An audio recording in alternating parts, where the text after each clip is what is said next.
So not that long ago, we discussed the Teutonic and her career, and very early on in the Teutonic's career, she was present at the Spithead Naval Review in the late 1880s and early 1890s.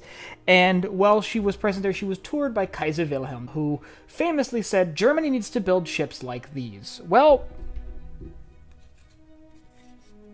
they did. Today we're going to talk about the SS Kaiser Wilhelm der Große.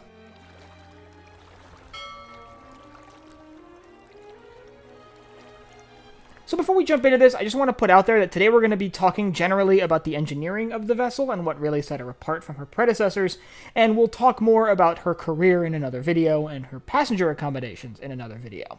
So we're going to just jump right in with her design and construction. So the SS Kaiser Wilhelm der Große was ordered by the North German Lloyd line to operate on the North Atlantic as their premier ocean liner in 1896. Construction would begin at the Settenier Vulcan shipyard in Setten in Germany. For propulsion and general design, she really wasn't that much different from other ships of the day, being powered by a pair of triple expansion steam engines hooked up to a set of 2 screws. The thing that was different was the size. They were absolutely massive for their time. And together, these 2 engines could output 33 horsepower through the ship's 2 main screws. And that's impressive seeing the ship's size. Her displacement was 24,300 tons, and she was just shy of 650 feet long.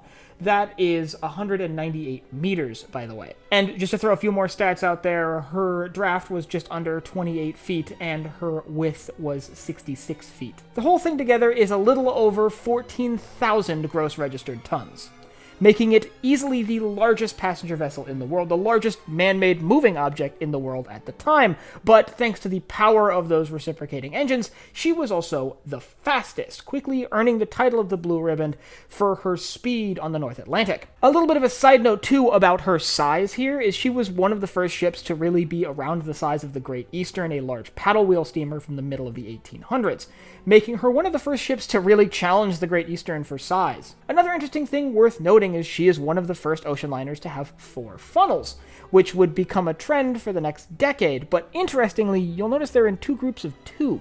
And that's because she really could have probably functioned with 2 funnels, but the decision to split them up to give the ship a shorter profile and to leave more open space within the ship's superstructure for public spaces really influenced her exterior design, and it would ultimately affect the exterior design of the mainline ships for all of the major shipping lines up until the First World War. Another interesting technological marvel on board the ship is a wireless telegraph. She is actually one of the first commercial vessels, one of the first passenger vessels, to have a wireless telegraph system on board, allowing her to seamlessly communicate with stations on land and later other vessels. It's also worth noting that this telegraph was not installed when she entered service in 1897, but instead added by the Marconi Company in early 1900. All things considered, thanks to her size, she carried right around 1,500 passengers and a little short of 500 crew. Now, there is an interesting caveat about the Kaiser and her sisters, because the Kaiser, well, she's often remembered on her own,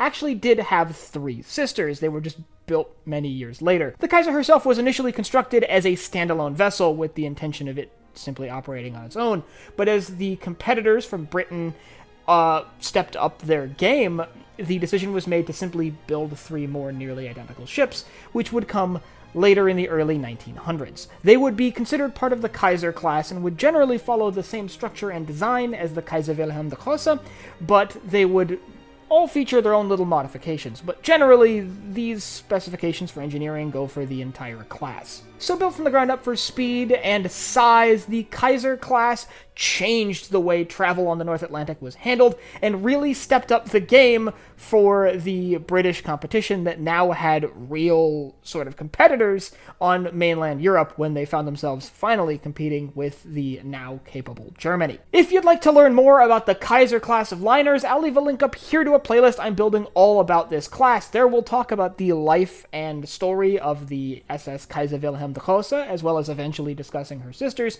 and we'll also talk about the passenger accommodations on board and what it would have been like to be a passenger on this revolutionary liner. And if you enjoyed this video, head down below, hit the like button, the subscribe button, and the bell icon so you get notified when I upload new videos. So for Barbettes and Binnacles, I'm Colin, and I will see you next time.